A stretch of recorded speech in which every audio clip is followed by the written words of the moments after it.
Do you ever feel like you're learning English, but you're not really inside the language yet? Like you're memorizing phrases, but you're not living through the kind of moments where those phrases matter? One of the best ways to learn English is through stories. Stories show you how words feel, not just what they mean. If you want English that makes you feel something, like this video, leave a comment and subscribe to Reeling. Rain tapped against the taxi windows. Neon lights flickered in puddles on the street. Jay leaned his head back and stared at the ceiling of the car. He was exhausted, his flight had been delayed, and the city felt unfamiliar, even though he'd been here many times before. The driver was quiet. No radio. No small talk. Just the hum of traffic and the occasional turn signal clicking.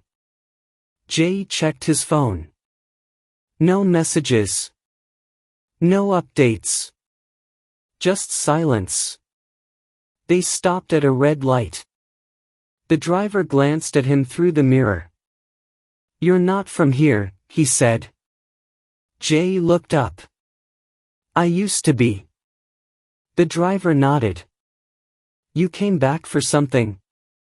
Jay shrugged. "I don't know. Maybe." There was a pause. Then the driver said, "You look like someone who's waiting for permission to start." Jay frowned. "Start what?" The driver didn't turn around. "Your story."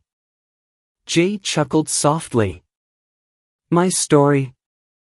The driver spoke calmly, almost like reading from a book. "You're the hero of a story that hasn't started yet." Jay blinked. "That's dramatic." "Truth usually is," the driver said. They turned a corner. Rain smeared the windshield. The wipers moved in a slow rhythm. Jay stared out the window. "What makes you think I'm a hero?" "Because you're restless," the driver said. "And you haven't given up yet." Jay looked at the back of the driver's head. He couldn't explain why, but something about the words stuck. Like he'd been waiting for someone to say them. They drove in silence for a while. Then Jay leaned forward. "What's your name?" The driver didn't answer. Another turn. Another light. Jay tried again. "Seriously. Who are you?" The driver finally spoke. "Just someone who sees people clearly when they don't see themselves."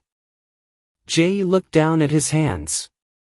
"And what do you see in me?" The driver didn't hesitate. "A choice. Still unmade." Jay didn't respond. A few minutes later, the taxi pulled up in front of his hotel. Jay reached for his wallet, but the driver raised a hand.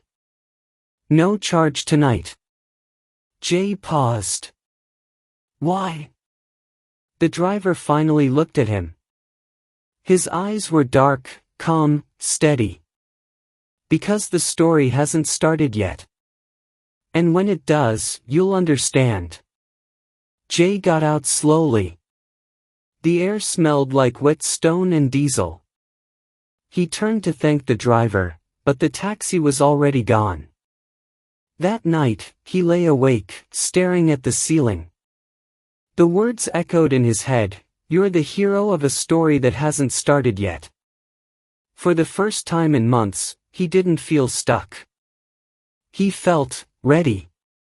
In today's story, you learned emotional and reflective expressions like, "You look like someone who's waiting for permission," "You're the hero of a story," and "just someone who sees people clearly."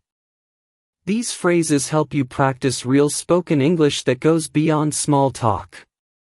You also saw examples of modal verbs, rhetorical questions, and calm but powerful tone, all useful in deep conversation.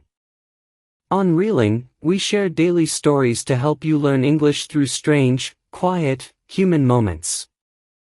Like the video, subscribe to the channel, and comment below, what kind of story do you feel ready to begin?